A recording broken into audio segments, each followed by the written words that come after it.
You are listening to the Tricast Gaming Podcast.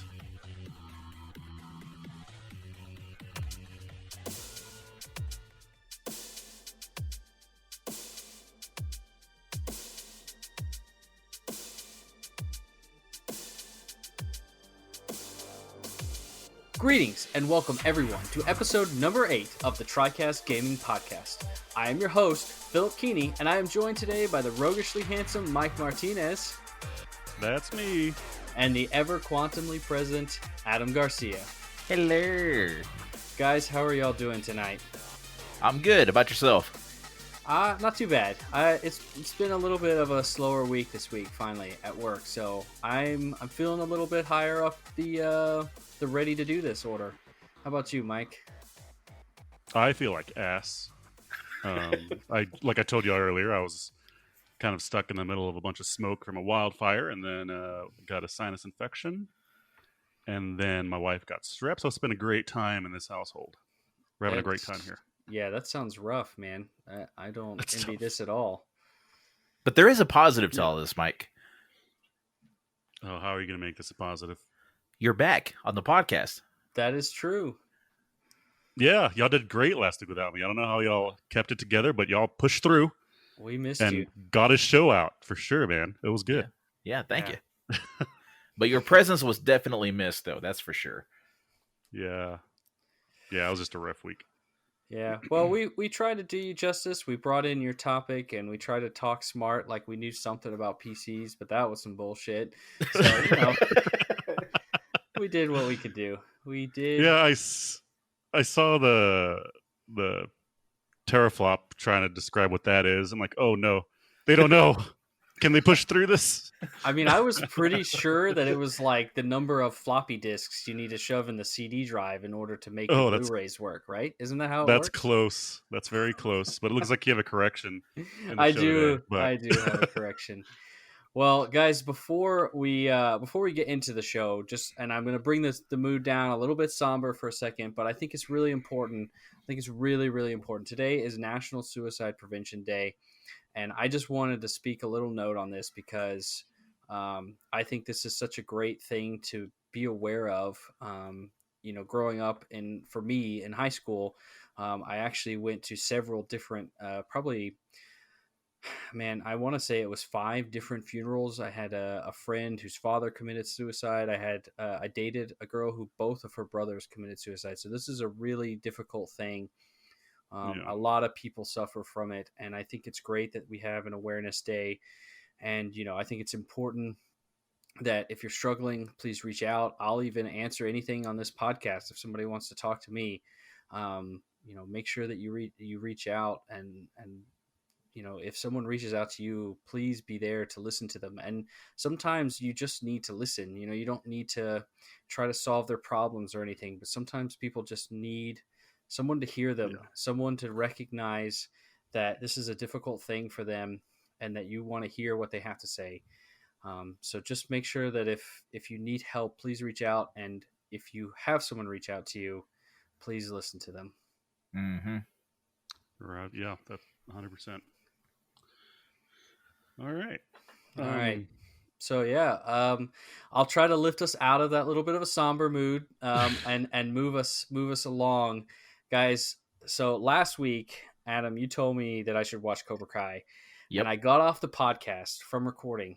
I went straight to my TV and I turned on the first episode of Cobra Kai, and I don't think I turned off Netflix until I was finished all the way through season 2 sometime on Sunday afternoon. So I watched the whole 20 episodes in about a 4-day span.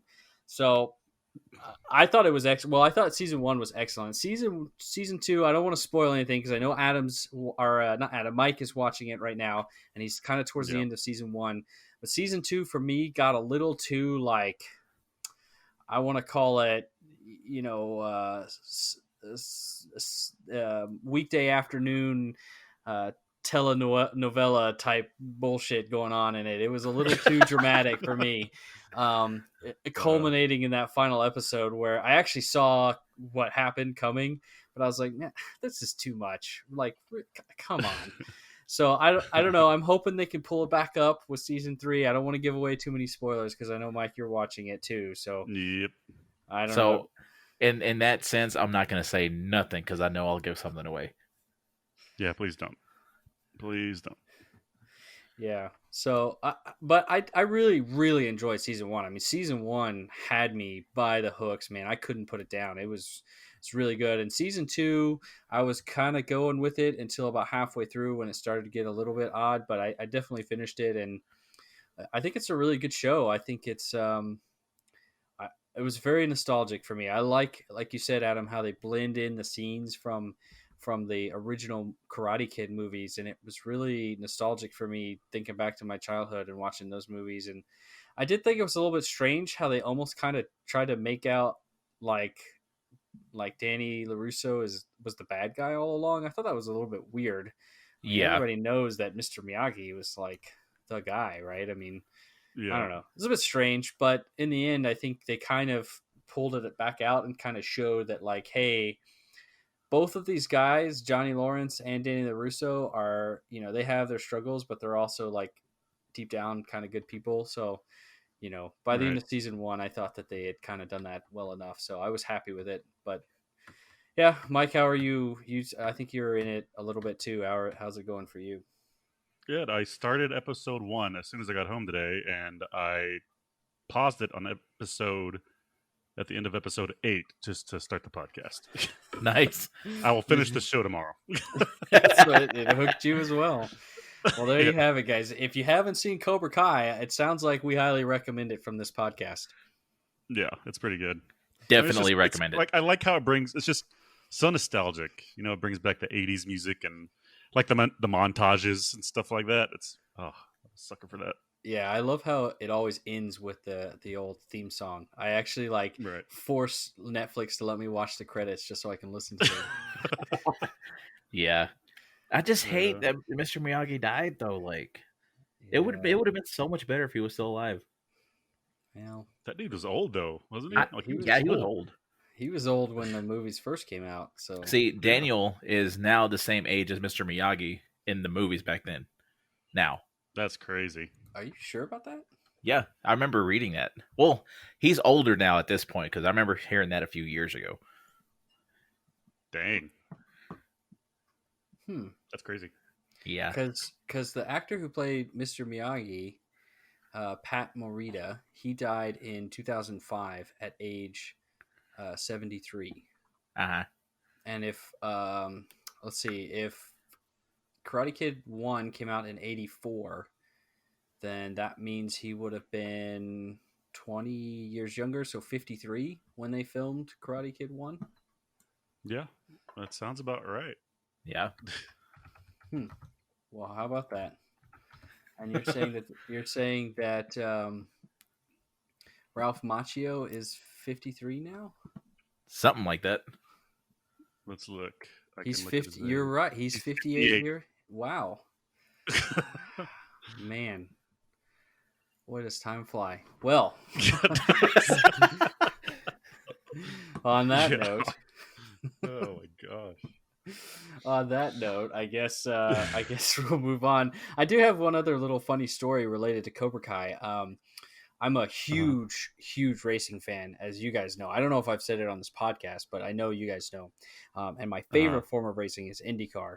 And there's a driver in IndyCar. His name is Will Power. Yes, that's his real name, Will Power. Will Power. He's from Toowoomba, Australia. Bless you. Gosh. Yeah, he's a character. He's really cool character, personality. But he had posted on Twitter that he was watching Cobra Kai and asked what people were they Cobra Kai or Miyagi-Do? Miyagi-Do. So yeah, I guess before I go on, what are you guys? You say you're Miyagi-Do. Mike, what are you?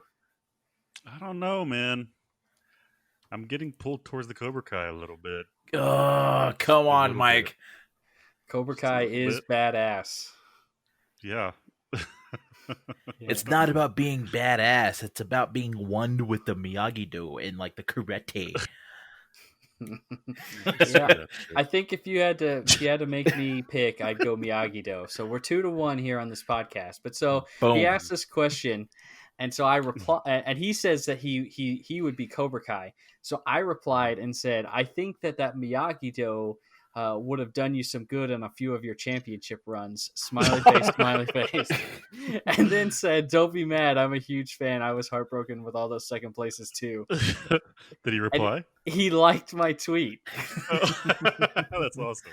That's awesome. Oh, nice. So yes, the Willpower professional IndyCar driver, sponsored by Verizon, liked my tweet. So that's about my biggest celebrity moment on Twitter. Nice. So anyway, I guess moving on to another Netflix show that we've talked about a little bit here. I am finished with High Score. I watched all of the episodes of High Score. I think in the end, I'm a little disappointed. I think they focused on some things that, like, they do a lot of focusing on the tournaments, and I think it's because they try to tie it into professional esports at the end of the series, and I just don't think it did very well. I don't think that they just didn't. I don't know. It just didn't come off that great. And then the other weird thing was that, like, every episode they would have multiple people that they would interview, and they had to highlight their sexual orientation. And it's like, really? These were the only people. It was really like they get to the episode where they're talking about the Nintendo versus Sega war, and they bring in Tom Kalinske, who was brought on by Sega. Is a really interesting story how he was on he was actually at Mattel. He designed like the He-Man series and the Barbie series at Mattel, and he was on vacation in Hawaii, and the Sega exec flies in from Japan and like recruits him in Hawaii to take on the president of Sega America position to sort of try to challenge Nintendo. It's a really interesting story. If you've not looked into it, there are some great books about it. So I already kind of knew the story, and I already kind of knew how big of a character Tom Kalinske was. So they actually brought him onto the show, and they highlighted him for like 5 minutes, not even 5 minutes of an episode, and then immediately switch to this kid, or well, he's not really a kid anymore, right? He's a grown-up, who competed in the Sega tournament, who's gay. And they had him talk about that for 5 minutes, and then talk about his tournament for like another 10 minutes of the show, and then kind of came back to Tom Kalinske for a couple minutes, and then jumped to another character who was also gay. I was like, what? Why does it matter if they're gay? That's what I'm saying. Like, I don't have a, I want to be very, very clear. Like, I have absolutely no trouble with your sexual orientation or even your gender preference at this point. I'm pretty open to all of that. It just felt weird and forced for them to keep bringing that in. They also had an episode where they did highlight a whole transgender person, and I don't know, maybe that works for some people, maybe that's really important for some people. It just felt forced into the show for me, and felt like something they were really trying to highlight. And I just thought that was a little bit strange. I mean, it's not why I dislike the show. I don't dislike the show anyway.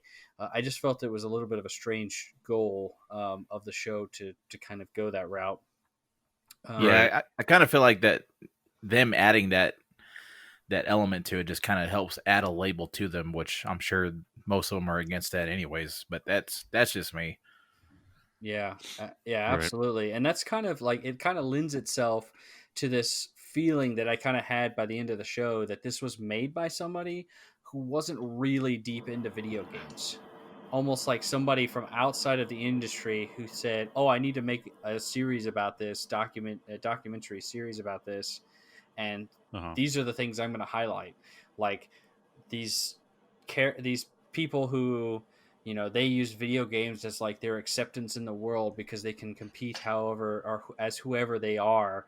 Or, let me highlight these tournaments from like the late 80s that nobody really cares about anymore. Or some of the stuff that just didn't seem like, I don't know, like I wanted to see stuff, history of the games industry that I hadn't seen yet. And I didn't see any of that. I literally didn't see anything that I hadn't already read about in books and stuff like that, which, I don't know, maybe it's just me because, I am, I like to read books and I like to read history and I like video games. And so those three come together a lot for me, and I read a lot of books. And so maybe I'm just unique because of that, but I don't know. It's not bad. It really is not bad. I definitely would recommend the show for sure. If you haven't seen it, go check it out, especially if you're not as versed in the early video game history as I am. I think the last episode is actually one of the best because they do a really good job of going into as video games transition into the 3D era, and they do a big interview with like not Tom Kalinske. I don't know why I almost said his name again. John Romero from id Software, and like the early development of Wolfenstein 3D and Doom and how they did that. So that was some cool stories that I hadn't heard before. Like apparently they got the idea to go start their own company because one night they were messing around with Super Mario Bros. 3 and managed to figure out how to bring the game onto a PC and put their own character in instead of Mario, and actually got continuously side-scrolling screens. And it was the first time anybody had done that on PC. And they were like, oh man, we're badass. Like, we could go start our own company. And so that was kind of what started that. And then they wanted to go do 3D, and they did Wolfenstein 3D first, and then they did Doom. And Doom was the first game that figured out peer-to-peer multiplayer across a cable modem connection. And so it was actually kind of funny just to hear a cable modem booting up again. I hadn't heard that sound for a long time. So that brings back memories. Yeah, absolutely. So if you haven't seen it, go check it out. But High Score, it is gaming related. It's on Netflix. It's worth your I don't know, there's 6 episodes and they're about 35 to 40 minutes along each, so it's not a terribly long series to get through. I started the first episode. I just haven't gotten back into it. I need to go finish it. Yeah, I'm still stuck on the 3rd episode because I focused more on Cobra Kai once I got addicted to it. Right. Yeah, I certainly put down High Score once I started watching Cobra Kai and didn't go back to High Score until after I finished Cobra Kai. So I understand that. Well, anybody else got anything this week that they want to bring up? No. I have nothing, man. I've been at home. I haven't really been playing a lot of anything. Last 2 days, I've just been out. Hopefully helping take care of your wife. Yeah. Oh, she's taking care of me as well. We're both kind of sick. So. Gotcha. Well, yeah. What about you, Adam? No, just kind of I'm still reeling over the that suicide that happened here in town last weekend. So yeah. It's interesting because like you would figure it would, people could start healing, but for some reason people found a way to politicize it, and not only that, they're trying to gain from it at the same time. So it's very disappointing to see what's going on, and it's hurting a lot more people than it's helping. That's unfortunate. Yeah. It really is. I think it's unfortunate with a lot of things that happen nowadays that everyone seems to want to try to use it as a way to score a point on whatever argument they feel is most imperative to make at the time. It just seems to be a real trend of our society these days, and it'd be nice if it's exhausting. Yeah. That's I guess like I deactivated my Facebook because that was going on my timeline. I'm like, I can't do this anymore, so I just deleted my Facebook. I haven't looked at it in a week and a half. It's pretty liberating. It's not a bad idea. I did go through my Twitter and kind of removed a couple of the political figure. I don't follow many anyway, but I removed a couple more and started skipping past their posts and trying to navigate my way through the murky waters to just catch the gaming and the sports news. But even that's frustrating because you follow it's everywhere. It's like hard to get away from. Yeah. Man, I stopped watching a lot of sports. Even it's not even that I disagree so much with what some of the stuff that they're saying. It's just I can't keep ingesting it. I need to get away from it. So because there's a point that you hit where you become so consumed with it, you just have to like step away so you can become normal again. Yeah, Yeah, that's what I did. It's pretty good. I feel great after deactivating my Facebook. Well, there you go, folks. If you're finding yourself a little frustrated with the world, maybe just take a break from social media. It's definitely a new thing. Like, even for me, I'm 32. My first 20 years of life, I didn't really do anything with social media. So, and even then, I didn't get onto Twitter until a few years ago. Before that, my activeness with social media was just, jumping onto Facebook, loading a few pictures, and jumping off. Like, I literally was not active on social media until up to about a few years ago. So, right. I can't imagine if it's already just eating at me this much with just a few years. I can't imagine with people who have basically had their whole lives on it, what that's doing to you. Right. Has somebody got a lighter there or something and keeps opening and closing it? I can hear it clicking, clicking, clicking. Not me. It's me. I'm sorry. I'll mute it when I edit. You won't hear it at all. But now that you've said it, I have to keep it because then other people's people are going to be crazy. Nah, you got to keep it. You got to keep it. That's fine. Okay. But just real quick before we move on to the next subject, I just wanted to go ahead and put this number out there. As Phil was saying, if you need any help, if you're having those kind of thoughts, if you're wondering what the warning signs are, go to suicide prevention lifeline.org, or you can call the number 1-800-273-8255. Everything's free. It doesn't cost anything. Life is precious, so just remember that. 1,000%. Life is so precious, and you only get one of them. All right, so to pull us up again, I'm going to talk about farts. I was waiting for this one. This is happening. I am not above bathroom humor, sir. We're going to talk about farts, everybody, okay? I know this is a podcast, or this is a video game podcast, but we're going to talk about farts. Look, you guys know me. I like to do a little something funny sometimes. I've been doing the personal hygiene questions, and this week I thought, man, I'm going to talk about farts. So, Mike, I'm going to start with you. Have you ever in public try to squeeze one off? You think it's going to be a little quiet one? You're like, let's just get this little bitty out. It's going to be fine. I'll feel a little bit better. And you try to squeeze that out, and all of a sudden, you just rip a loud one that everyone can hear. Oh, yeah. That's for sure. I was in middle school or high school. It was probably middle school. The peak awkwardness of your life. And in school, we had those, like, hard plastic chairs, So what my game plan was like, I'm going to just kind of sit up a little bit and let it go. And then I'll sit back down. Well, I sat back down too early.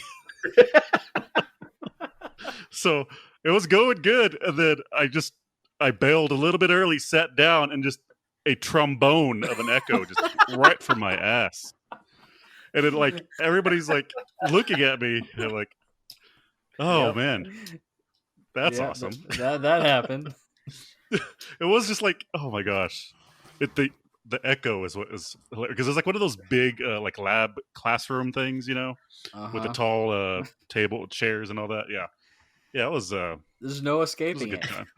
No, like you could echolocate my ass with that sound I put out. I've totally done this in a corporate meeting at work before. So oh my god, oh no, close quarters. Yeah, it's happened, man. You think you're gonna get away with it, and then all of a sudden, it's not what you thought it would be. What about you, Adam? Yeah, some of them I've done on purpose, though. I have to admit, I'm gonna be 100% honest. Lately, especially at the store, there's been those people that just don't do the social distancing thing when you're waiting in line at the store. Which, sometimes I don't care. Sometimes I'm just like, screw it. But whenever you're within breathing distance of my neck and I can feel it, you're too damn close. And there's so, that's not even social distance. That's like just personal space in general. Yeah, it's like that one kid on Hey Arnold, like with Helga. Remember that dude? With the dude always breathing. Yes, that guy. Yeah. Okay, yeah. Well, Shelly's not with me when I do this, but whenever I'm by myself and that happens, I will let one go. Normally, it's silent. The last time it happened, it wasn't. It was like, and that lady was like, "Oh my god!" And I'm like, "Well, get back if you don't want to hear it or smell it." A little machine gun fart. Yeah, that's the way to do it. That's brilliant. That's brilliant. That is your line of defense if somebody doesn't want to get away from you. Yeah. You Also, gotta do that's the sound effect that I do all the time for farts. And Shelly's like, "That's not what a fart sounds like." Well, obviously, but I can't do the same thing with my mouth. Brilliant. All right. Well, Mike, back to you here now. Mhm. Has your spouse ever blamed you for one of their own farts in public? No, that actually has never happened. That's never happened to you? What about you, No. Adam? Not necessarily. There was an accident though. Your wife had an accident? No, I don't know if we should share the story. Here's the story. I'm going to share it anyways. Here's the story. We were in Kansas. We were visiting her grandparents, and then we ate at some restaurant. I had a steak, and we went to some Walmart-like store. I don't remember what it was called. People in Kansas, I don't know what that is. Anyways, at this point, my knee was messed up, so I was in one of those electronic carts. Okay. Right. And we were going through. Shelly was ahead of me because the cart was really slow, and I was like, I gotta let this go. So I let it go, and it was silent. And I was like, okay, cool, that worked. And then at that point, right when I finished, Shelly's like, "Oh wait, let's go back this way." And I'm like, "Oh no!" And so Oh no. walk straight into it.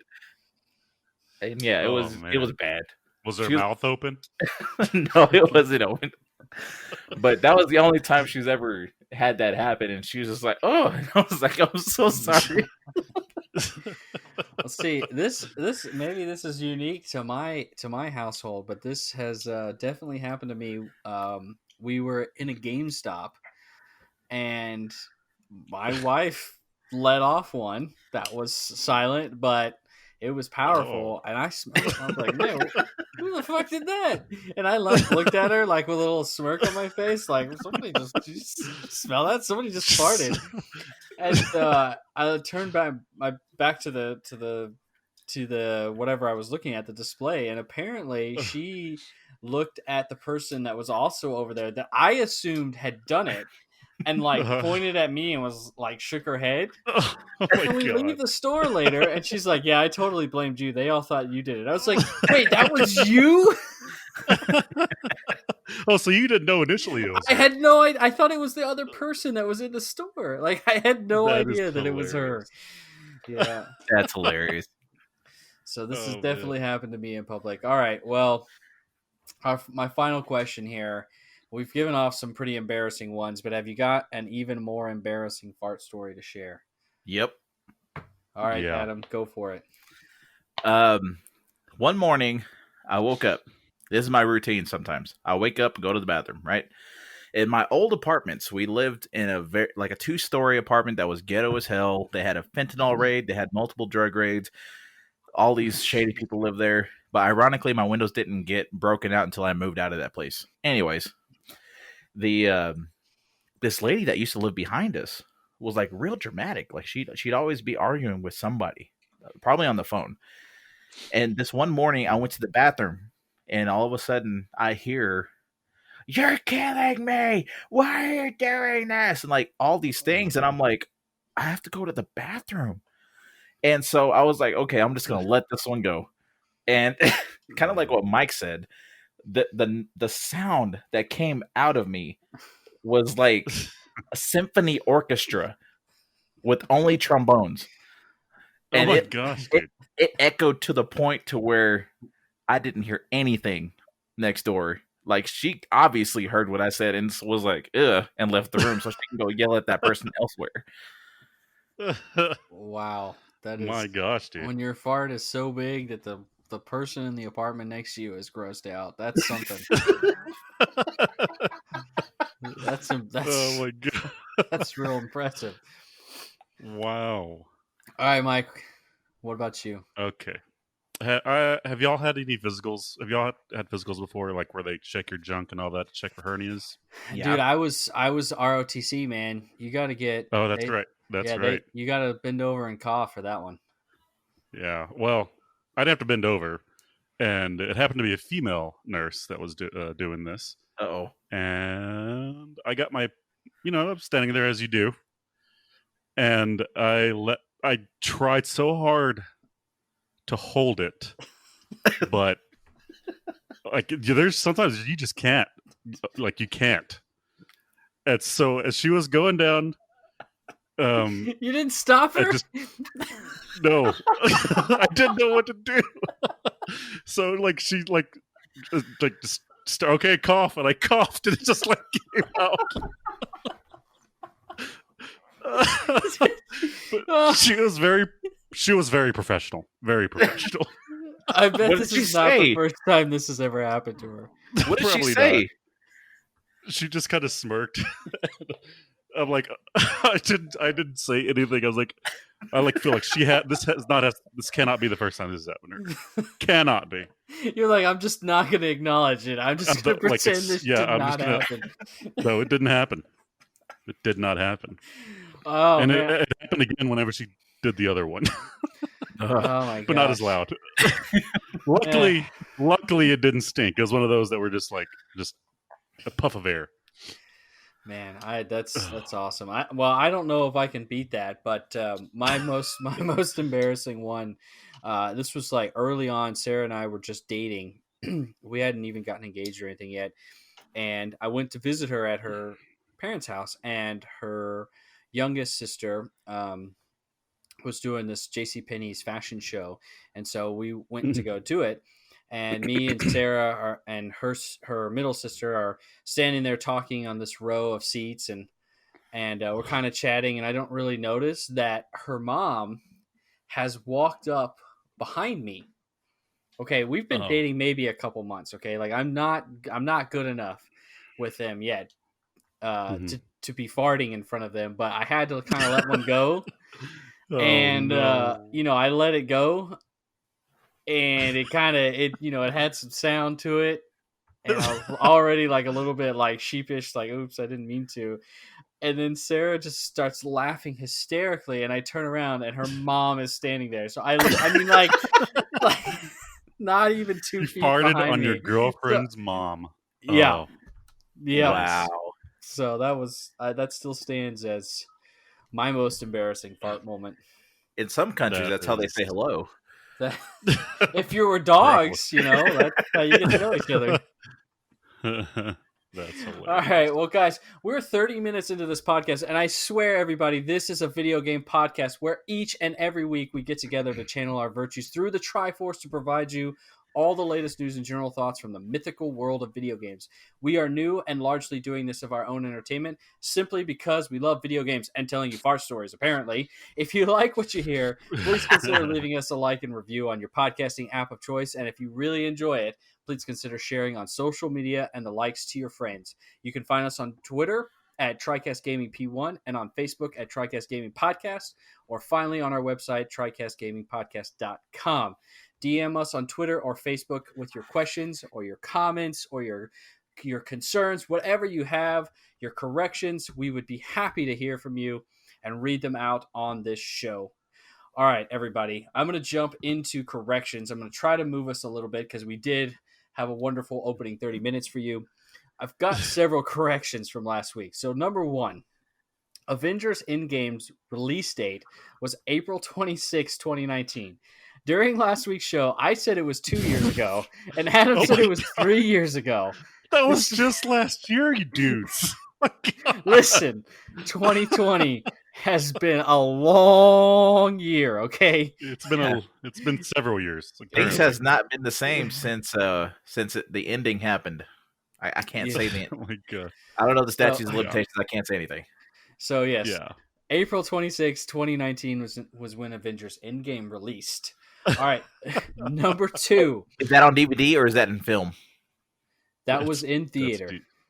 Wow, never mind. Yeah. I was gonna say at least we had the DVD at that point. Never mind. All right. So number two, PS4 released in North America on November 15, 2013. And Xbox released in North America on November 22nd, 2013. So this is not really a correction, just a confirmation that your host, Philip Keeney, does know his stuff. As I did, in fact, say, PS4 released by 1 week earlier than the Xbox One. So confirmation of that one. Number three, flops. Apparently, Mike informed me that flops is not the number of floppy disks you need to shove into your computer to actually make your video game work. Apparently, this stands for floating point operations per second, and a tera is just an indication of a factor, a multiplication factor of 10 to the power of 12.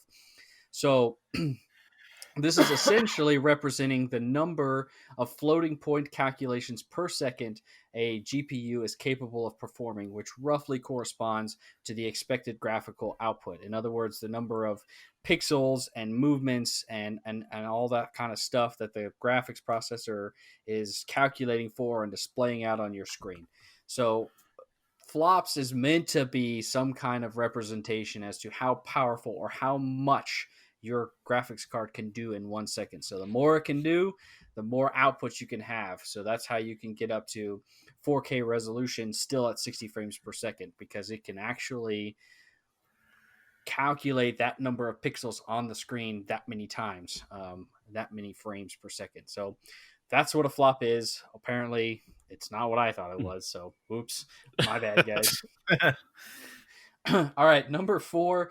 Again, this is not really a correction, but last week I mentioned Skull and Bones from Ubisoft and how I thought that this game was just gone, that it was not going to happen. Well, apparently, me saying that brought it back out into the ether. And yesterday, for sure. Yeah, yesterday Ubisoft released a statement reassuring fans that it is still in development and to expect a presentation on the changes to the game sometime in the future. The game was originally scheduled to be released in 2018, so expect some significant changes to what was announced at E3 2017. So yeah, guys, it was totally me. I apparently brought this game back out. So if there's anything that y'all want to come back to life, just let me know. Like Beyond Good and Evil 2, where are you at? Where you at, son? Beyond Good and Evil 2. Next week, I'll have some news for you guys. Apparently, that's how this works. If you could bring back what that Steam, that one that they've always said like they're Half-Life never 3? going to make again. Half-Life 3, yes. Okay, Half-Life 3. All right, he said it. Half-Life 3. He said it. News you should talk about Titanfall 3. I want another Titanfall. No, that's you can play Apex. Happening. Apex. That's what they're doing. Apex. I got one kill on that, and I'm good to go. That's it. I'm done. I'm retired. 100%. Yeah. 100%. Yeah, I think, unfortunately, they really are moving on from Titanfall, at least for now. All right, so those are our corrections from last week. Let's move into what we're playing. Mike, I will start with you. Tell me what you've been up to. I know it's not much, but... No, it's Rocket League as usual. I played Spellbreak, which is the new BR game from Epic, or on the Epic launcher. It's like a BR game, but instead of guns, you use spell casting abilities, which is a pretty cool take. You get like these gauntlets that allow you to change the elemental type of damage you're doing. I'm pretty sure people right now are finding the meta to like get the top tier build. And then I started doing Satisfactory hard mode. It's just Satisfactory, but it's extremely hard. No resources really, and hard to power your machines. Is I like this to make things difficult on more myself. satisfactory or less satisfactory? Oh, I see what you did there. Touche. Whenever it'll be more once I've reached a certain point. Right now, it's way less. It's more frustrating right now than satisfactory. Well, let me know how that carries on. By the way, by BR, a BR game, you mean it's a battle rifle game where you shoot your spells out at 3-round burst or fully auto?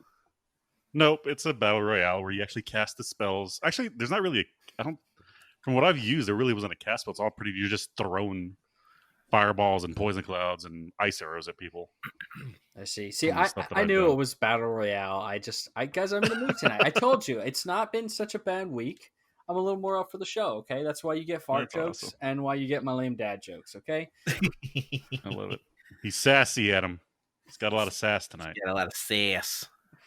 All right, Adam, what have you been up to? I have been getting back into Digimon World Dawn now that I found more time to play it. I'm playing it.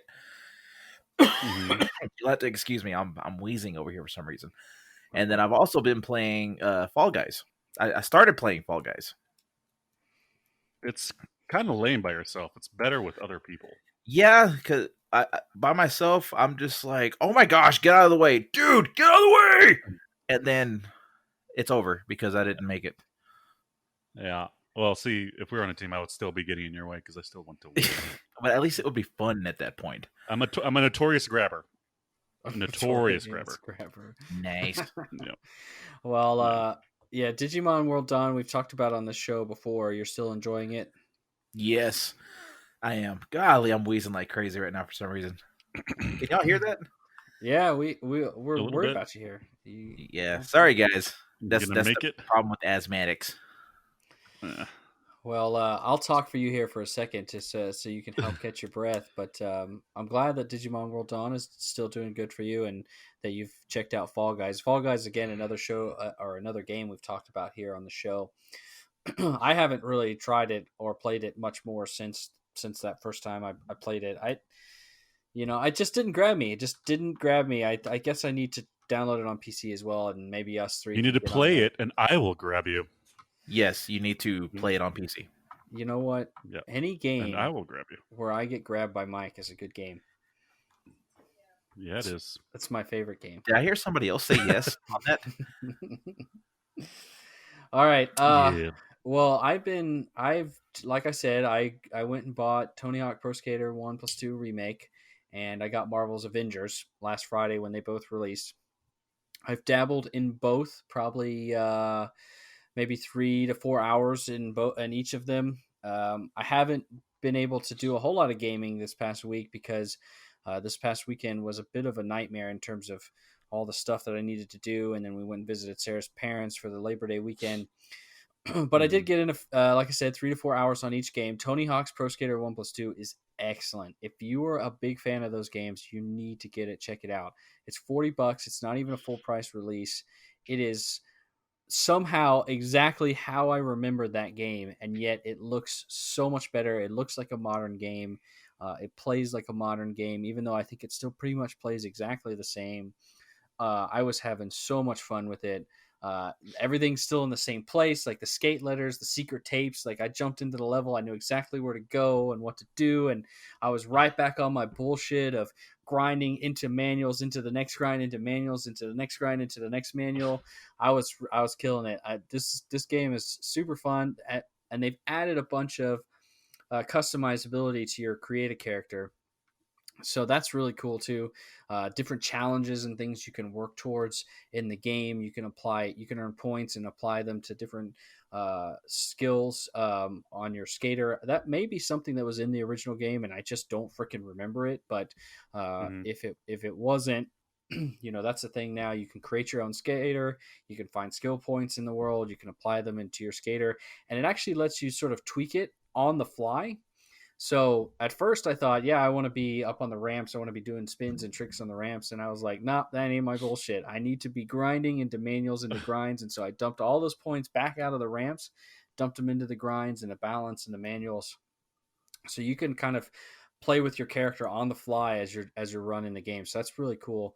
So definitely go check out Tony Hawk's Pro Skater 1+2. It runs great, looks great. I have no complaints about that game. Super fun.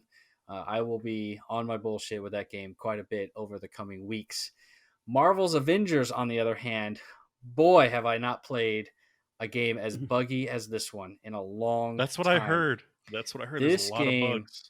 Is super buggy. I mean, I've only been playing for a few hours. I've seen 3 different cutscenes where something has disappeared. So like there was one scene where she was holding something, like I don't remember if it was like she was eating and had a fork or whatever she was holding was in one scene, and then when it came back, gone. But she's still like interacting like she's holding this thing, but it's gone. Not there anymore. There was another time she was sitting on a bed, and then when it cuts back to her, the bed's gone. So she's just sitting like she's doing a squat, man. She's like wicked squatting on this non-existent bed now. There was another where the guy was like sitting on a chair or something, and the chair disappeared. Like multiple cutscenes where objects just disappeared out of the cutscene and never came back. I've had You know what's audio weird dropped. is like with cutscenes, like you would think those are like pre-done, like just like videos essentially, right? Like how, like You why, think, like how's that? How do you screw that up? yeah, Like it's like you make it, you render it, like okay, let's look at it. No bugs. All right, put it in the game. and Like, I don't get that. I'm in the It's first probably few from a hours of the deadline. game. No, probably. Yeah, and I'm from the first few hours of the game, so we're talking about like the cutscenes that most people are most likely to see because they're at the start of the game. Right. It's ridiculous. Like I said, I've had audio drops. The worst one was I went into a fight with the Hulk and just suddenly triggered slow-mo mode. So everything went into. There's no reason. There's no ability or anything that should have turned everything slow motion, but everything for the whole rest of this fight went slow motion. Oh, And then finally, when I that's killed the annoying. last enemy and it triggered like the next thing, it all went back to normal pace. So I don't know. There's That's just weird. some really awkward, weird bugs about this game. That kind It of honestly, it does sound like WWE 2K20. Like that's how buggy that game is.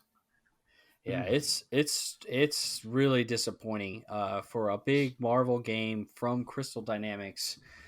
Very disappointing, and because honestly, like I was having fun with the game. I mean, like playing as Hulk is exactly as much fun as you'd expect it to be. Like you Oh can yeah. pick up people and throw them around, and you can pick up rocks and throw them at people, and you can jump in the air and do Hulk smash, and it's every bit as fun as you'd expect it to be. You play a lot as the Kamala Khan character early in the game, and she's got the like Stretch Armstrong arms, and that's really fun. I was doing some sick moves like grabbing rails and flinging myself halfway across the map and turning around and then doing a move on a guy. Like the combat's pretty fun, but all the bugs, man, it's really disappointing how many bugs are in this game. All right. So That's what I heard. yeah, so I don't know. I'll keep playing it, guys. I'll let y'all know what else I've seen, but might want to wait on this until they've patched it a few times. Maybe the experience will be a little bit better. All right. Well, that's what we've been playing this week. We're going to jump into the newsreel. Thankfully, considering we talked about farts for 30 minutes, the newsreel is not too bad today. So let's get going. All right, here we go. So number one, Ubisoft Forward. Today was the second Ubisoft Forward of this summer month period. They announced a few new stuff, so let's go through it. Immortals Phoenix Rising has been given a launch date. We talked about this game last week, how they changed the name from Gods and Monsters to Immortals Phoenix Rising. So they gave us a launch date. It will be December 3rd, 2020, and they showed us some gameplay today. This game straight up looks like Zelda Breath of the Wild, just set in Greek mythology. So be interesting to see how they do. I mean, if they do Breath of the Wild, but better, and before anybody tries to talk shit, you could definitely do better than Breath of the Wild. Breath of the Wild was not some perfect game like everyone tries to make it out to be. So you could definitely do a little bit better than Breath of the Wild. So it'd be interesting to see what the puzzle rooms and the number of bosses and the areas and how they all play out that and how that works. So Immortals Phoenix Rising, December 3rd, 2020 on all consoles. Current gen and next gen, and even the Switch. So it'll be everywhere. PC, Stadia, get it everywhere. Be wherever you want to play it, you can play this game. All right, the second thing they announced was this Prince of Persia Sands of Time remake. This game will launch on January 21st, 2021. It is a remake of the 2003 Prince of Persia game. I thought that it looked okay, but I've seen a bunch of people trashing it for how it looks like the original game. And I'm like, man, I think people just forget how shitty some of those PS2 games look, because I looked at some screenshots from the original PS2 game, and this thing looks a lot better. I mean, it doesn't look like some fantastic next-gen title, but it definitely looks a whole ton better than the original PS2. So if you were really into that game, Ubisoft are entering the remake market. This is their first game that they're doing this. Prince of Persia Sands of Time, January 21st, 2021. Next, they announced a new IP called Riders Republic, launching February 25th, 2021. This is a new action sports title, and looks like they mashed the colorful world of that new Far Cry expansion with the Trials and Steep franchises. It's got mountain biking, going down these trails. Looks just like a Trials Rising. Trials Rising is the newest one, but a Trials series game.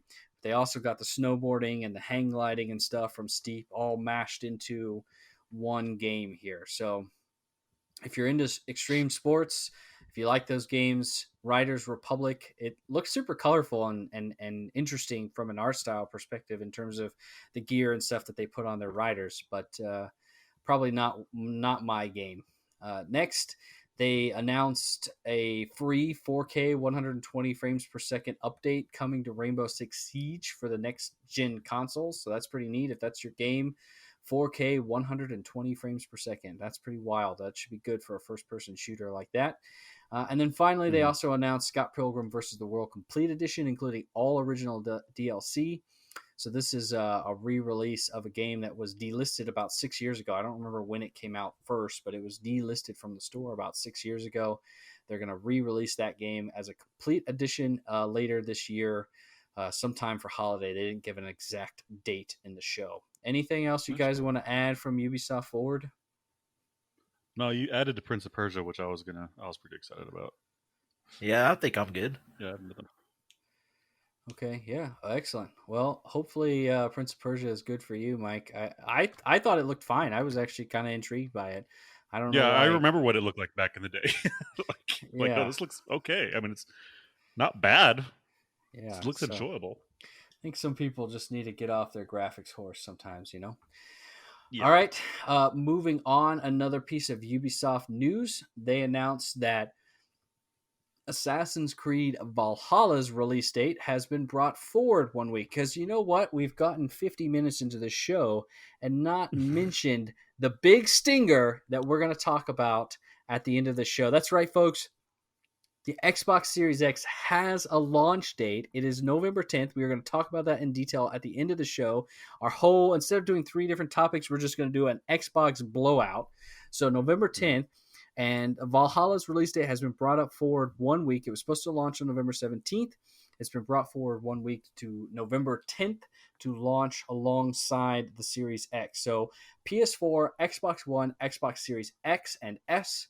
We'll see that game on November 10th. I guess we'll find out PS5's release date sometime, and we'll know when Valhalla will be playable on the PS5. So next, Sega has done the same thing with Yakuza Like a Dragon. Its release date has also been shifted forward to November 10th. It was originally November 13th, but they've shifted their release date forward to November 10th for the Xbox Series S and X versions.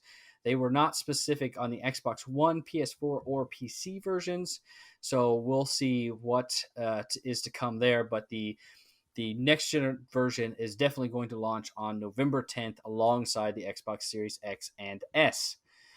All right, next, the Coalition has announced also that Gears Tactics will launch on November 10th on the next gen console. So Gears Tactics has already been available since April 28th on PC. Its console version will launch on November 10th alongside the Series X and S. You can find that game on Game Pass when you get your brand new shiny console. They will also put Gears Tactics on the Xbox One as well, so if you don't want to upgrade right away, you'll still be able to play Gears Tactics on your current Xbox console November 10th. Anything you guys want to say on those 3 announcements?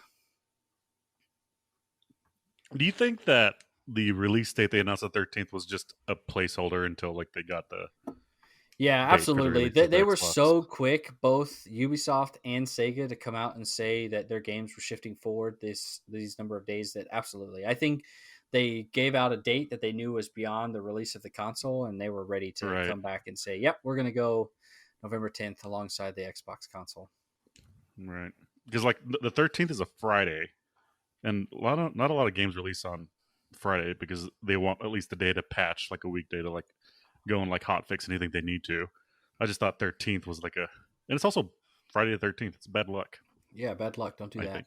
think. All right. Adam, anything to add there? No, I'm good. I'm over here taking a breathing treatment. That's why I've been so silent. Well, good. Yeah, catch your breath, man. All right, so number 5, Nintendo did another shadow drop of one of their directs. This one was entirely focused on a new game that I had not heard of in any rumors. Hyrule Warrior. Let me try this again. Warriors. Age of Calamity. This new Zelda Warriors game is set 100 years before the events of Breath of the Wild and is focusing on the Calamity War that is mentioned in said Breath of the Wild game. So if you've seen Hyrule Warriors on the Wii U or its definitive edition that was released earlier this generation on the Switch, you know exactly what this game will entail. Or if you've played any Dynasty Warriors game, you'll know exactly what this game will entail. You'll play as Link or Zelda or one of the 4 champions and fight off against up to, I think they said something like 1,000 enemies on screen at any time. Wow. Like I said, it'll be all in the art style of the Breath of the Wild game with focusing on that Calamity War and Calamity Ganon, who you fight at the end of Breath of the Wild. That's, I guess, a spoiler, but okay, guys, come on. Now we are past the statute of limitations on that one. So sorry if I spoiled that for you. Although I think you fight Ganon at the end of every Zelda game. So if you didn't guess that Ganon was coming at the end of Breath of the Wild, I don't know what to tell you. This game will launch on November 20th and is being developed by Koei Tecmo. As always with these Warriors games, the game will also feature local co-op multiplayer. Additionally, Nintendo revealed that the 4 champion amiibo from Breath of the Wild will be reprinted and re-released alongside this game on November 10th. So if you didn't get one of those amiibo and you really wanted one back when Breath of the Wild was out, you'll have another chance to get one of or all of the 4 champions from Breath of the Wild. So when you say reprinted, did they stop making them? Yeah, they stopped making those particular amiibo. So, yep. So I guess, reprinted is kind of a weird term to use. That's what they used in their press release. But since these are, plastic models, but I guess maybe it is. I molded might have been a better term for it. But yeah, they stopped making these particular amiibo and they were not available as new buys. So, yep. That's interesting. If you hadn't gotten one, you would have had to go on an eBay market and probably got scalped because everything that Nintendo sells that people buy later gets scalped for some reason. All right.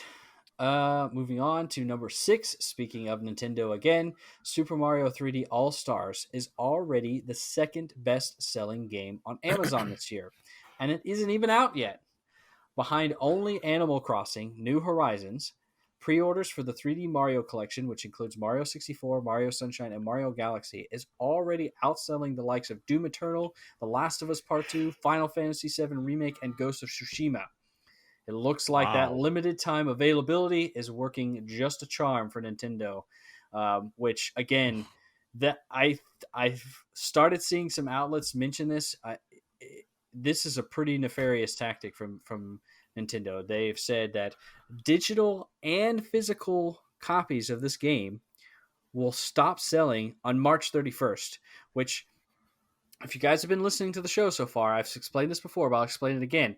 The way that these video game companies work is their fiscal year runs from April 1 until March 31st of the next year. So that means that they're saying, if you want this game, you got to buy it in fiscal year 2020 or you're not going to be able to get it. This seems like a very nefarious way for Nintendo to ensure that they get some more software sales before the end of this fiscal year. And let me tell you something. I would not be surprised if you don't find, come April 1, that Mario 64, Mario Sunshine, Mario Galaxy are available on the digital store still. So look out for that. People need to call Nintendo on their bullshit. They make some great games, but they have some very sketchy business decisions that they make, and people really need to call them on their bullshit. Now, listen, right. I'm not gonna put my mouth I'm not gonna withhold my money where my mouth is at. I already pre-ordered this shit. Sorry, guys.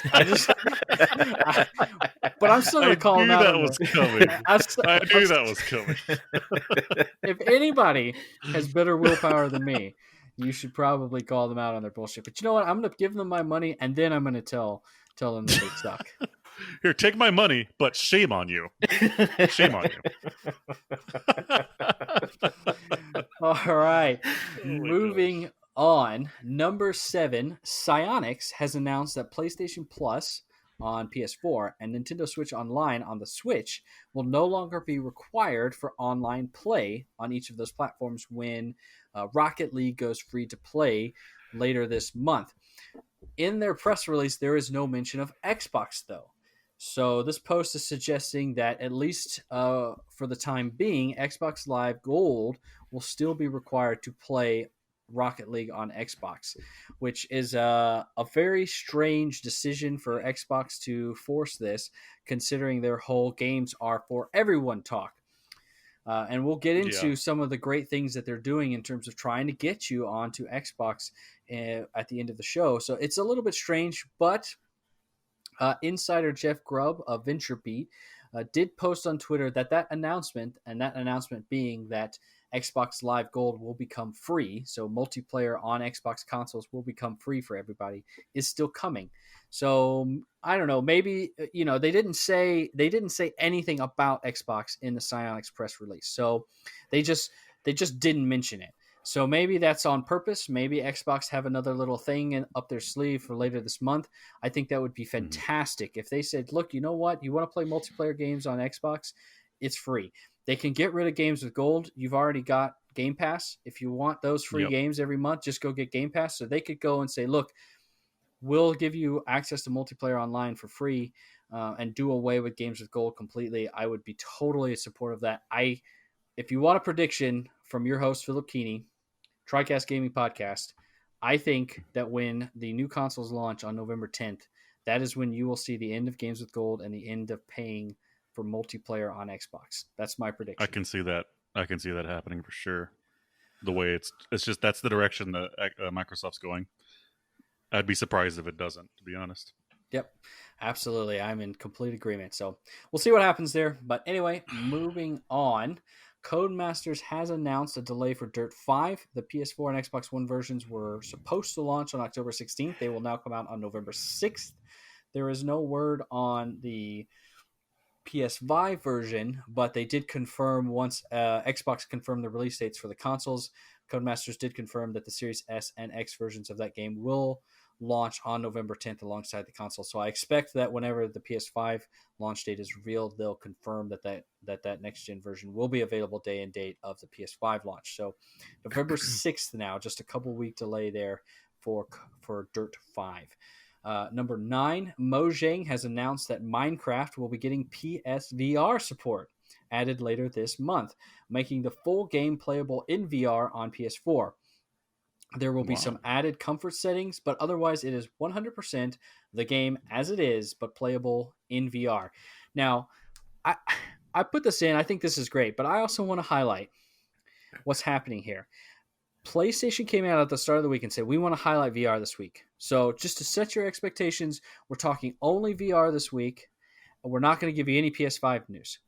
So at the same time that Xbox is announcing their price and date, PlayStation is talking about an Xbox first-party studio game getting VR support on their console. Let me tell you something, folks. Go look at the Twitter and the blog post. People are not fucking happy about this.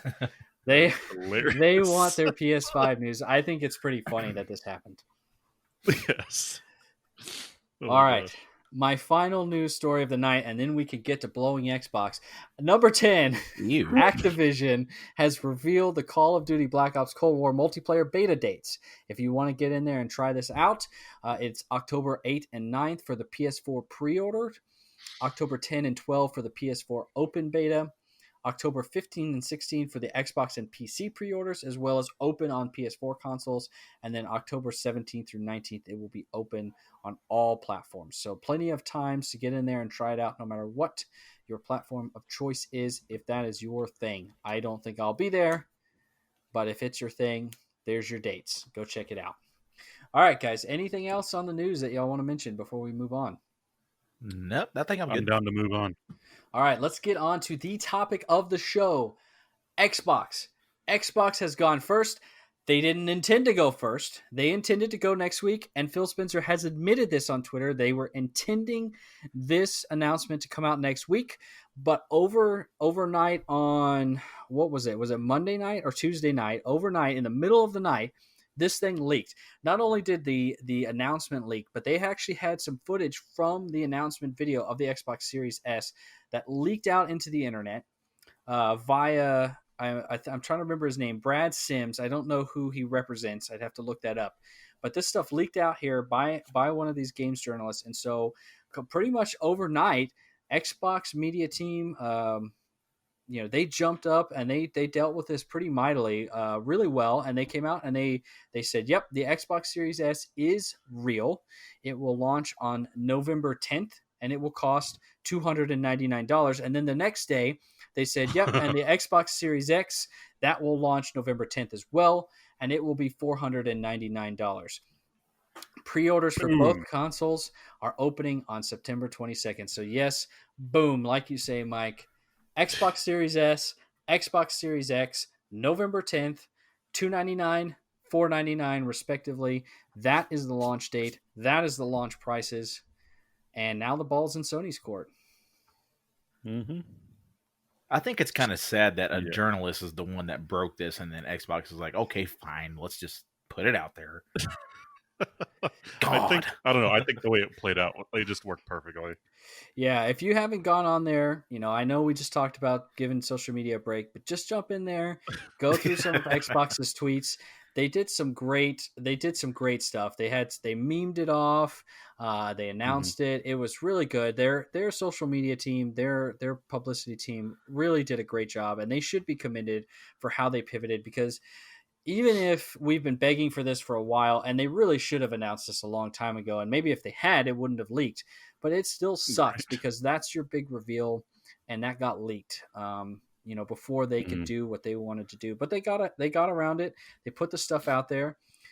Let's talk about that price first. So $499, that is, I think, generally speaking, what everybody was kind of guessing. I can't remember exactly what people guessed. I think someone said $529, maybe someone said $599. I know I said $499, and not to toot my own horn a little bit here, but I'm going to go ahead and toot it. I said that it would launch on November 17th alongside Assassin's Creed Valhalla. Release date is November 10th. Immediately, Ubisoft came out and said Valhalla's date was going to be November 10th so that it could launch alongside. So look, I know I didn't get the exact date, okay, but I knew what was happening here. I knew... Your wording was like Valhalla was going to release with the Xbox, and you're correct there. Yep. Absolutely. Because they moved that date. That day, immediately. And $499 was the price I said, so there you go. There you have it. That's because one of the executives for Valhalla was like listening to the podcast and was like, hey, let's just make this dude right. We got to make this guy right. That would be pretty awesome. But I think what it is just, I think I just had a good feel for it, Maybe every once in a while we get lucky. Yeah. But so let's start with Series X, $499. Mike, what do you think? Is that a good price? They're losing money, but what they're doing with the Xbox Game Pass, it's perfect. Perfect price, I think. So you think they're going to lose money on $499? Yeah, I mean, like with the specs, they're not making a lot of money. If they're not going to lose any money, it's not going to be their cash cow. Yeah, no, sure.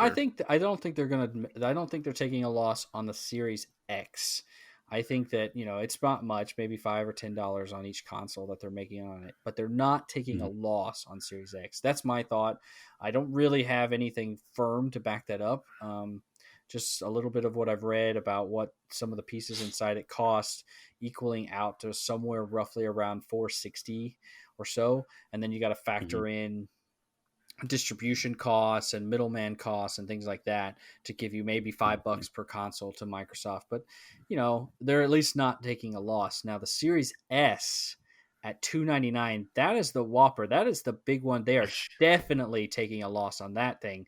To look at the specs here, you can go out there and you can check this out for yourself. But the Series S has the same CPU in it as the Series X. So the exact same CPU, both. It's it seems like it's throttled a little bit. Its max is 3.6 gigahertz on the Series S, whereas on the Series X it can get up to 3.8 gigahertz. The hard drive that they're putting in it is the exact same type of hard drive, this PCLE Gen 4 NVMe solid state drive. Now the Xbox Series S will get a 512 gigabyte hard drive, whereas the Series X is getting a terabyte, but it's the exact same speed, exact same style of hard drive in the console. The big difference is in the GPU. So there's a big gap between the GPU that is available in each console. But what that means is that from a speed perspective, from all the features like the quick resume and all that kind of stuff that they're going to put in the console, for how quickly your games will load, etc., all of that will be the same between a Series S and a Series X. Where you're going to see the difference is in graphical output. So the Series S is going to be limited to 1440p, whilst the Xbox Series X can get up to 4K. Both are going to be able to do 60 frames per second.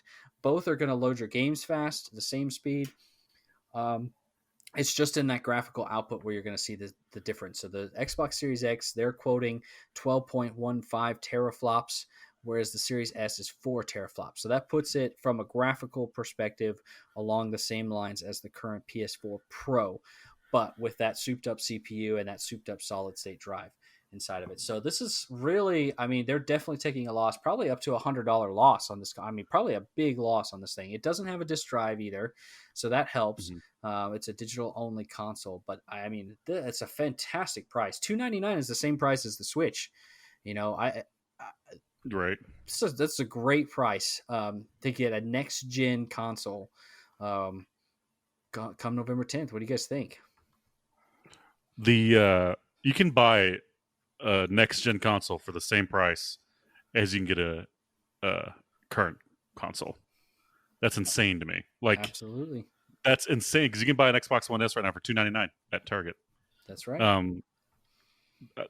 It's wow. I probably won't be getting it because I have a PC that runs it, but if for some reason I spill water on this computer, I just need a system, I will definitely be getting the Xbox One S. Yeah, I think that's a great point. Same price as current gen. Yeah, that's crazy. And it's like the power of it is insane compared to what we have at current gen right now. There's the teraflops alone and the solid state drive. Yeah, I think shots fired. I really do. I know they keep saying that they're not about selling consoles, but fuck me, that's. We're not about selling consoles, but console. Hey, you know, if you want to get in on next gen console, basically we'll give you one for free. Pretty much. Jeez. I mean, I tell you what, the size of the console too is fantastic. But go ahead, Mike. Sorry, what were you about to say? No, I was just going to point out the Xbox Series S has 4 teraflops. It's compared to the Xbox One X, which has 6, and the Xbox One X is going to be around the same price as the next gen console. But the next gen console, the Series X, is already way overpowered compared to that. And I'm just comparing here.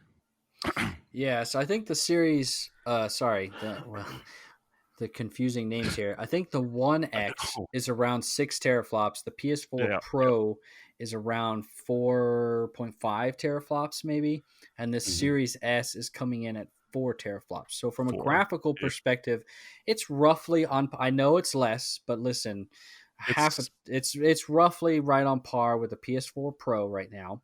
So them saying that it's going to do 1440p and 60 frames per second is 100% accurate. That's what the PS4 Pro does right now.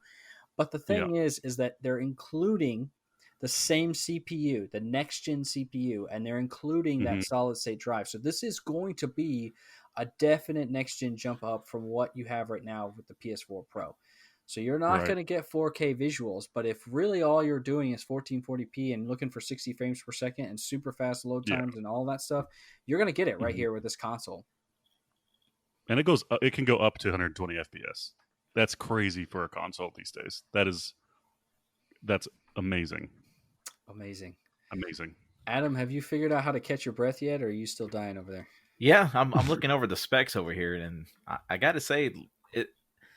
it kind of goes back into what I said last time when we were speculating when this was going to come out. Like all this stuff, 60 frames a second. I mean, up to 120 frames a second, stuff like that is all nice. But if you don't have the stuff to run it, you're not going to notice the difference. So you're talking about like your software monitor? Yeah, like your monitor or your TV. I mean, you can plug it into the same stuff you got, but if it can't run it, you're not going to be able to tell the difference. I mean, like you're gonna your mind's gonna trick itself, and it's just gonna be like, oh yeah, I can so totally see the difference, but you're really not. So you will see I mean, if they suddenly get third-person action adventure games, like if they can get Dark Souls running at 60 frames per second on a console, like it does on the PC, you're gonna notice that your TVs are gonna. I mean, let's go back to Wolfenstein 3D. We talked about it earlier in the show. When Wolfenstein 3D launched in 1991, it ran at 70 frames per second. You're going to see that on your TV. What you're not going to see, like you pointed out, Adam, if you only have a 1080p TV, you're not going to see 1440p visuals or 4K visuals. But you will see a jump in that buttery smooth gameplay. They were showing Gears 5 running at 120 frames per second on the Xbox Series X. That is wild. Third person cover-based shooting multiplayer at 120 frames per second on a console. Well, what kind of TV were they running it on? Again, I'm telling you, you're really focusing. You gotta separate the resolution from frames per second. You will see the frames per second as long as you have a 120 hertz refresh rate on your TV, which most 1080p TVs will have. That you're gonna notice that. You're gonna notice that buttery smooth gameplay. Yeah, the frame rates are going to be translatable easily. It's just the resolution's going to be. It probably won't be there if you don't have a good TV. Yeah, but you'll definitely also I can run the refresh rate. That's what I'm talking about. Like if you have a 60 hertz. Oh yeah, if you have 60 hertz, yeah, the frame rate may take a bit of a dive, but it's still going to be better than 30 FPS. Oh yeah, it will. And you will notice it. I mean, there will be a notice. Like because I recently upgraded my monitor, and I didn't think I'd notice the refresh rate, but oh my god, when I play Rocket League, it's so much different. Like I can actually read the ball better. But with it going from 60 hertz to 120, but it should be the same going from like the frame rates. I mean, from 30 to 120. Yeah, especially the frame rates can be easy. Yeah, but the hertz is what I'm talking about. Like most people don't know to look for that. I mean, most gamers do. I acknowledge that. But people who are trying to get into this stuff, like, yeah, I want better gaming, I just don't know what I want. They're going to be the ones that are going to be disappointed. That's all I'm saying. Right. No, I got you. I mean, you're still going to see good differences in load times and things like that.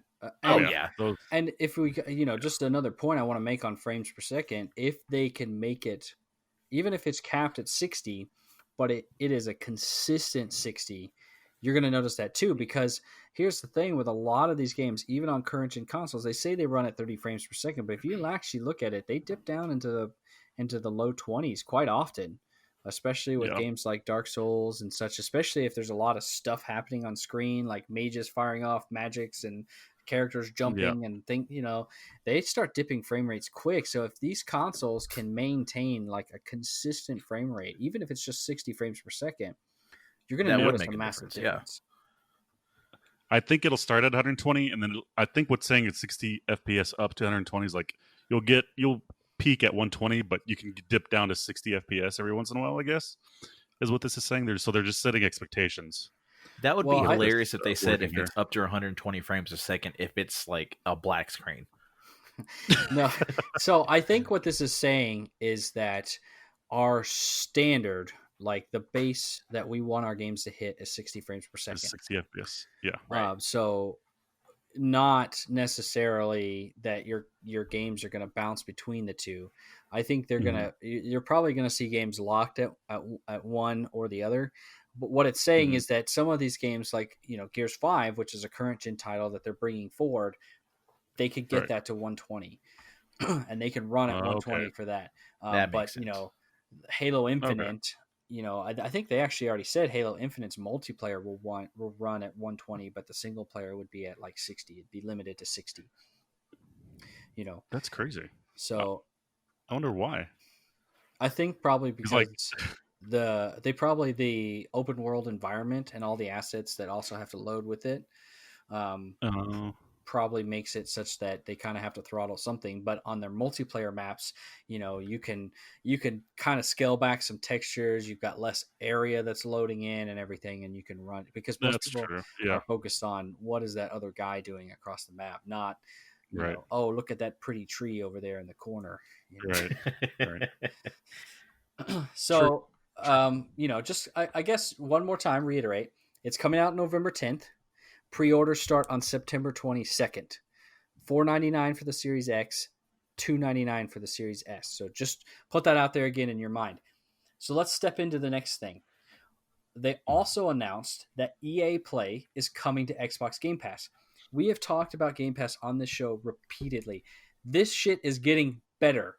EA Play at no additional cost is coming to Xbox Game Pass. And that's not just like the games in EA Play. It's a EA Play membership. So that means you'll get the games that come in that service. You'll get the free trials that come with that service. And you'll get the discount on EA games and DLC content that comes with that service. No additional cost if you're a Game Pass Ultimate member. So now you're talking about Game Pass, you're talking about multiplayer, you're talking about EA Play, you're talking about cloud gaming, you're talking about PC Game Pass, all in your $15 a month Ultimate membership. I mean, that's. I think Microsoft should be giving us money for how much we're selling this. Yeah, I agree. Well, y'all, not me. Listen, though, if you're not paying attention to Game Pass now, at least saying, you can, like I've said on the show before, you can say at the end of the day, the Xbox is really not your console for X or Y reason. But if you can't look at this and go, holy fuck, that's some serious value, you've got to be completely blind or willfully trying to feign ignorance, because that is some excessive value in what Microsoft is offering to get EA on board, to this service. I mean, granted, EA does not launch their new games in Play, but they typically come out roughly 6 to 8 months after the game launches. So as long as you can be patient, you can pay $15 a month and you can know that you're going to get every game from EA within 12 months of launch. So, like, I will be able to play the Squadron game like after release. I don't have to buy it. Absolutely. On release date, right? Now I'll say that they're saying this is coming. This is coming at launch. So EA Play is coming to Game Pass on November 10th, launching with the console. Squadrons obviously launches October 2nd, but as long as you can wait, you can come and check out Squadrons whenever that comes to EA Play, and it will come eventually. Yeah. Now, what you can also probably do is they'll probably still have the 10-hour trial demo in EA Play. So when that comes out, when that service comes to Game Pass, you can check out that 10-hour demo of Squadrons. You just will have to wait a little bit longer to get the full access to the full game. Right. And if I don't like it, I don't have to even worry about it. So exactly. There you go. So excellent additional value, a great little announcement. So with that, let's highlight the other thing that they said. Xbox All Access, which is their service to get you to finance a console through them, is being expanded to up to 12 different countries, including several stores here in the United States, Walmart, Target, Amazon. And what this is as long as you commit to a 2-year membership, essentially a 2-year contract to Game Pass Ultimate, then they will let you take home a console for a monthly fee. That monthly fee for the Xbox Series X is $34.99. You make 24 payments of $34.99. At the end of that 2 years, you will own an Xbox Series X. For the Series S, it's $24.99. So you make 24 payments of $24.99. At the end of that 2-year period, you will own a Series S. During that 2 years, you will get Game Pass Ultimate all through that 2 years. After that point, you'll have to start buying it per month again. Now, to kind of get you into perspective, $34.99, $35 times 24 is $840. $840. Thank you. Mm-hmm. Xbox Game Pass Ultimate right now is $15 a month. So 15 times 12 is 180. 180 times 2 is 360. 360 plus 500 for the console is 860. So you get $20 off. You basically get 1 month free of Game Pass Ultimate, or if you want to look at it, you get an Xbox console for $480. So not only are they basically loaning you money for no interest, which doesn't fucking happen in this world anymore. No. But you're actually getting a discount if you go through All Access. So you can go and get into Next Gen Gaming on November 10th for as little as $24.99. You'll bring home this little Series S console. You'll have Game Pass Ultimate right away. You'll have access to their 100 plus. It's actually like they always say 100 plus, but it's nearly 200 games in Game Pass. Way Ultimate. more. Yeah. Yeah. As well and as 60 coupled plus with the EA Play. Yeah. I mean, that's fantastic. I mean, and it gets even better with Series S because 25 times 24. Go ahead, give me the math. 600. So let's do the math on Game Pass Ultimate again. 180 times 2 is 360. 360 plus 300 is 660. So you're saving $60. So you're basically getting a Series S for $240. They're losing even more money on the Series S to get you in on their service. It's incredible. Can you imagine, like, if this were a thing back, like, in the 80s or, like, the 90s when you got your Nintendo, and you're like, all right, we're going to do monthly payments, and you get all these games. Back up the truck, Phil. They need all these games. Like, these cartridges. Like, this would be my dream if I would have mowed lawns. Mowed one lawn or 2 lawns a month, and that would pay for my gaming habit. It's amazing. It's crazy. And if you have an Android tablet, when you're on the go, you can play these games through the cloud as part of that service. Oh, yeah. Too. Yes. I mean, like, this is the future. I mean, what more do you want from me, people? Go. How can you not see that this is really good from Xbox? Right. Which really, like I said, it calls into question why they're still forcing people to pay for multiplayer. And that's why I think it's going away. I really do. That's just the direction they're going. Like, I will not be surprised if Xbox Gold is gone. Xbox Live Gold is gone with the next gen. 100%. I'm with you. So, I mean, I think we've pretty much about covered everything that they announced. If you're not familiar with EA Play, go check it out. You can play any of the current FIFA, Madden, or FIFA or Madden. They're their main 2 sports franchises. You can play any of the current. So FIFA 20 and Madden 20 right now are in. So they released those. They released the current sports games with EA Play. Yeah, so now what they typically do is it's about 6 months after the release of the game. So now, Madden 20 and FIFA 20 are out in EA Play. Madden 21 has actually released already, and FIFA 21 releases on October 9th, I think.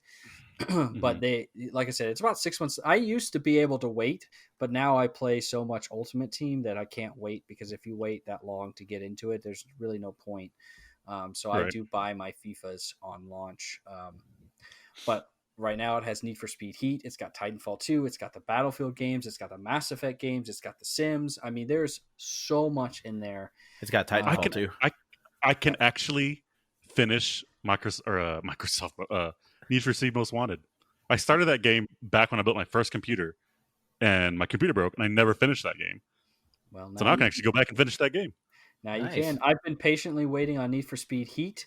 I've been really interested in trying that one. It's the first one that's actually piqued my attention for a while. So I'm going to go in there and finally get to play Need for Speed Heat once EA Play comes to Game Pass Ultimate. So it's just brilliant. It really is. I mean, and at $300 for their second console, you can really reasonably afford this as a second console. If you want to go and make PlayStation your main console, that's great. But now, like, the path into playing on Xbox is so affordable. It's amazing. Just come check out Xbox. I don't think you'll be disappointed. I really don't. I mean, if you are, then I really question if you can't find some enjoyment out of what Xbox are doing and the number of games that they're putting out there. I really am. I'm concerned for you. I really am. And I say this as I think I've been pretty clear on the show, and I'll be clear again. I've pretty much switched to PlayStation as my number one console, and I get you guys, especially my brother, ridicule me for this, but that's where I'm at. That's my main Right. console. But so seriously, guys, It's take those exclusives, man. take this with, understanding that I am pretty much full on a PlayStation mainliner. So everything I'm saying about Xbox doesn't come from me fanboying about Xbox and trying to sell you over PlayStation. It comes from a place of like, holy fuck, they're doing some cool shit, and you should pay attention to it. Yep, for sure. So yeah. So do you think this will affect? This shouldn't affect Sony's prices at all, right? Because I think their price is going to probably be $4.99 as well for their PlayStation. Yeah, the PS5 is going to be $4.99. You guys can pretty much take it to the bank. It won't be less than $4.99. I think they're in trouble though with their digital only console, because I really think that thing was going to be $4.49, and they might have to release that at $3.99. And even at that, they're going to take they're going to take a loss. And smart people are going to know this, but there are going to be people that don't realize this, because they're going to see digital console and they're going to see Series S digital console. The PS5 digital only version is the exact same console as the main PS5 console. It just doesn't have a disk drive. Okay? Yeah. There is no downgrading it.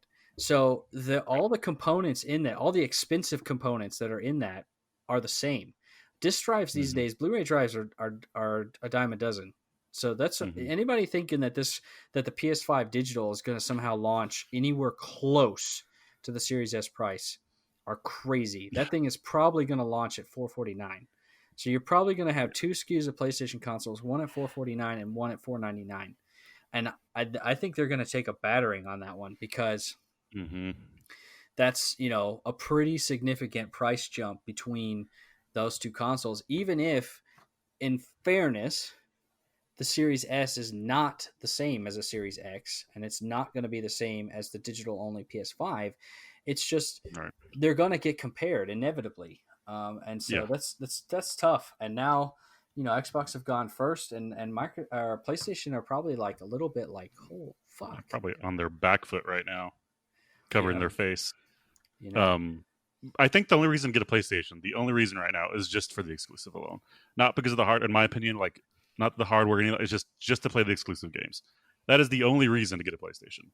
Microsoft has way too many services for PlayStation to do anything about. Like all the reason you want to get a PlayStation is for the exclusives. That's the reason I'm probably gonna get a PlayStation, is for the exclusives. Like I've missed out on all the other stuff this gen, and I don't want to do that again. I want to play the PlayStation games I've been enjoying watching streamers play, and that'd be the only reason I'm gonna get it.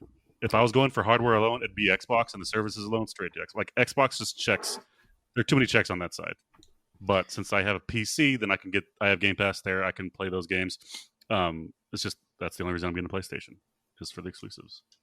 The exclusives are amazing. I don't think that's the only reason to get a PlayStation. Like I said, that's more my main now. I think there are other good reasons, but we can get into that on another show. We've been going long here, and this is really about focusing on Xbox. But you do have a point on PlayStation's exclusives, and we've talked about that before, about how Xbox, everything they've put in right here, everything that we're excited about right here is it is really worth being excited about. But if in 12 months time the exclusives are still falling flat, all of this excitement is going to ebb away pretty quickly. So they've got to bring it with the games. What you can play those games on is well in place. Now bring the games. Yeah. 100% there. All right, Adam, you got anything else to add? I mean, especially me, I've been ranting a lot in this section, so please, if you've got anything to add. I want to get an Xbox S, a Series S. Like, I'm not too keen to, $500. That's just, I see that price and I'm just like, dude, I got like a house payment. I got all these other things. I got a baby. I got a baby that requires the new tram engine liquid formula because he can't take anything else apparently. So I'm having to spend $350 alone just on formula a month. Mm. And so I'm just like, that's gonna have to wait. But seeing the price for the Series S, and I'm like, I think I might be able to stomach that one. So Yeah, that's the thing though. Like that's just that price is just it triggers an impulse buy. Like it's only $299. I can get that. yeah, Yeah, mine's a hesitant impulse buy. So I'm like, yeah, let's do it. Yeah, it's definitely an impulse buy territory for sure. Yeah. 100%. Mhm. 100%. And hey, listen, that $24.99, like it seems like there's a catch, but if you're already going to be paying for Game Pass Ultimate, that's only $10 more per month to get the console, and they're not charging interest on it. As long as you make your payment on time for 24 months straight, you're not going to have any trouble with that. So, so I mean, that's just more appealing to me too.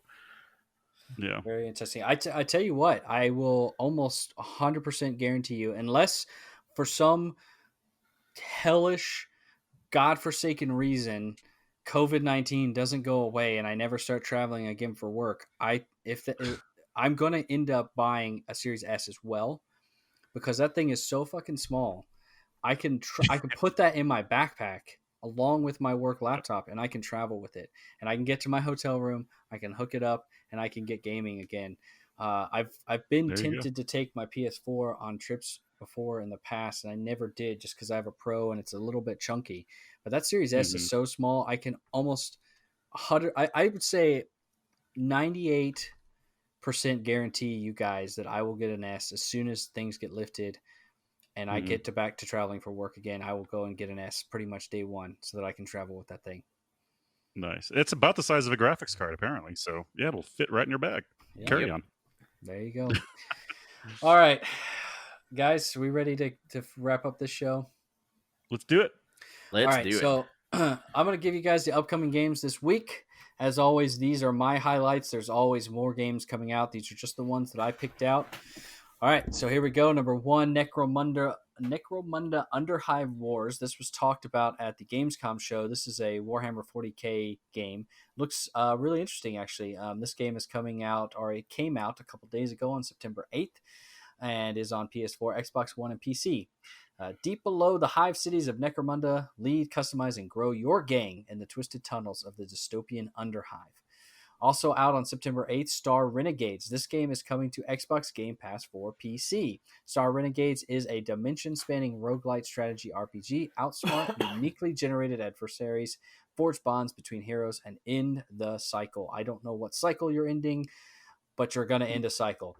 I like to highlight all these ones. Again, every single week on this show, there are indies coming to Game Pass at launch. Every single week, there are multiple ones. So it's not just the bigger games, but also smaller games for you guys to get in there and try. It's basically like having Humble Bundle inside your Game Pass Ultimate subscription. So there you go. Look at it that Pretty way. much. Even more value to it. Also coming out, or came out on September 8th, Kingdoms of Amalur: Re-Reckoning, PS4, Xbox One, PC. Remastered with stunning visuals and refined gameplay, Re-Reckoning delivers intense, customizable RPG combat inside a sprawling game world. This is the game that came from that Kurt Schilling founded studio in Connecticut that went bust after this game came out. This actually got great reviews originally. I've heard that this Re-Reckoning version is a little bit buggy, so you might want to wait for some patches on this one before you jump into it. Also, September 8th, The Sims 4 Star Wars Journey to Batuu. We talked about this the other day. This is the mode based on the Galaxy's Edge world at Disney World and Disneyland. So hone your lightsaber skills, befriend a droid, and get ready to unlock missions for the Resistance, First Order, and Scoundrels in The Sims 4. This is an expansion pack for that game. That's on PS4, Xbox One, and PC. Came out yesterday, September 9th, The Outer Worlds Peril on Gorgon. This is the expansion, the first expansion to The Outer Worlds, PS4, Xbox One, and PC. A severed arm and a mysterious message lead the crew of the Unreliable to the Gorgon asteroid, formerly the site of one of Halcyon's most ambitious and disastrous scientific undertakings, now a lawless den of monsters and marauders. Go check that one out. Also, this one's out today, September 10th. We record on Thursday nights, as everyone knows. September 10th, Borderlands 3, Psycho Creek, and the Fantastic Fustercluck on PS4, Xbox One, PC. This is Borderlands 3's last DLC. Ready to say goodbye to Sanity Vault Hunter, Psycho Creek, and the fantastic Fustercluck. The 4th campaign DLC for Borderlands 3 will send you on a savage and surreal journey into madness. Go check that out. I just like saying Fustercluck. That's a fun word to say. It's such a clever title. I don't know if you guys have ever heard that term, clusterfuck, but it's such a clever title. Love it. All right. Tell Me Why, Chapter 3, also out today, September 10th. This is the final chapter of that Tell Me Why. This is a Xbox One and Xbox Game Pass game. In this intimate mystery, reunited twins Tyler and Allison Ronan use their supernatural bond to unravel the mysteries of their loving but troubled childhood. Also out today, September 10th, Hot Shot Racing. Again, this is another Game Pass game. It is also on PS4, Switch, and PC, but if you have Game Pass, you can download this right now. As you're listening to this show, Hot Shot Racing is a blistering fast arcade-style racing game fusing drift handling, razor-sharp retro visuals, and an incredible sense of speed to create an exhilarating driving experience. Finally, also out today, September 10th, Disgaea 4 Complete Plus. This package has been out in other forms in other places before, but it is coming to PC, and it will be in Xbox Game Pass on PC as well.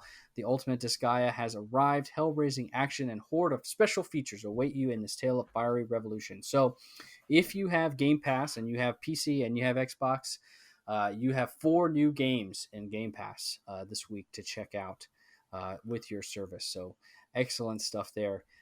For this week. I don't think there's anything coming out this week that I'm really interested in checking out. Hot Shot Racing looks kind of cool. It looks kind of like going back to the old arcade style racing, like Riding USA. So I might check that one out, but otherwise. Oh, I forgot about Riding USA. I love that game. Yeah. So other than that, I don't think there's really anything too exciting for me, but I'm still playing Tony Hawk and Marvel's Avengers anyway. So it is what it is. Anything there catching you guys' attention? The Hot Shot Racing is now, after you describe it as riding. I'm looking at some videos of it now. This brings back the memories. Yes, sir, it does. All right, what about you, Adam? Anything? Sims 4 looks amazing with the Star Wars little thing to it. Yeah, that's super cool. I don't know if you guys have been to the Galaxy's Edge yet. Mike, I know that your wife used to work at Disney World. I don't know if you've gotten back out there since Galaxy's Edge opened up, but it's super cool. As a Star Wars nerd. Excellent stuff. I need to check it out. And actually, I will wrap up here with an announcement that I am going back to Disney World. So I'm jealous. In a few weeks, we're going to have to figure out a plan. I'm going to be flying out on Thursday, October 1. We typically record on Thursday, so maybe we can record on the Wednesday, or maybe you guys might have to do that week without me. But we can just go with you. You know what? I don't think so. Sorry. Oh. Hey, yeah, we can fit in the luggage. Do it early. You can. Maybe I cannot fit in luggage, sir. Dude, I went to every time I go to the restroom at work, we have those hands-free faucets now. It turns on before I even get my hands down there because my gut sticks out enough to activate the faucet. That's so. Do not put me in the luggage. So wonderful. No, I'm going to go back for a few days. I have, I think, some unfinished business there. Really, this summer has dragged on far too long for me. All of this COVID stuff, all of this stupid fucking election year stuff. It's just gotten to me, guys. I need a bit of a break. I want to go have some fun with my family. We're going to go for a few days. Going to be perfect place to do it, man. We're going to be riding our masks all the whole time there. We're going to be super safe. And we're going to have some fun. I mean, they're limiting park capacity to 40% right now. I've read that, even looking at the app, you can see that wait times are like 10 to 15 minutes for just about every ride. So we're going to go and have a blast. There may be no character meet and greets, but last time we were there back in March, my kids went and got every kind of signature you can think of. So I think they'll be okay. But listen, guys, let me tell you something. I went earlier this year, March 1st through the 6th. When we left, the world seemed like it was okay. Within a couple days of us getting back, the world decided it was ending and COVID-19 was the thing. I am now going back to Disney World October 1 through 6th. Okay? I'm telling you guys right now, when I get back, you wait. Everything's going to go back to normal. I will set the record straight. I will take this hit for you guys to set the world back on its right path. Wait. So you're saying COVID happened because you went to Disney World and didn't have a good time and left? No, I had a fantastic time, but okay, so I don't you know need to why. Have a bad time then. No, fuck that, man. You know what? You guys can suffer with it. I'm gonna have a great time. I can't set the world straight back if I have to give up having a great time. But so just to let you guys know, going back to Disney World, gonna have a great time. We'll figure that out in a few weeks. We'll have a plan. I think probably just record on Wednesday night, and we'll get you guys a show as always. All right, we've been going for a while. We talked about farts a lot, all kinds of stuff. Guys, do you want to describe that game, or do you want to wrap up the show for tonight? Let's do that next week. We'll do that next week. We'll bring describe that game back next week. As it turns out, that seems like something that we really enjoy doing. We'll bring that back next week. But for now, I think, guys, we're gonna head out. We gave you a great show today. So thank you, everyone, for listening to this here, the 8th episode of the Tricast Gaming Podcast. We hope you enjoyed it as much as we did. Lots of fart jokes. Remember to like, subscribe, review on your podcasting app of choice. And if you have any questions for the show, DM us on Twitter or Facebook, or if you find anything out that we said wrong, please send us that correction. We would love to hear from you. We'd love to read out your stuff on the show, integrate it, and have a great time with you guys. We will be back again next Friday with episode number 9. Have a great weekend, stay safe, and game hard.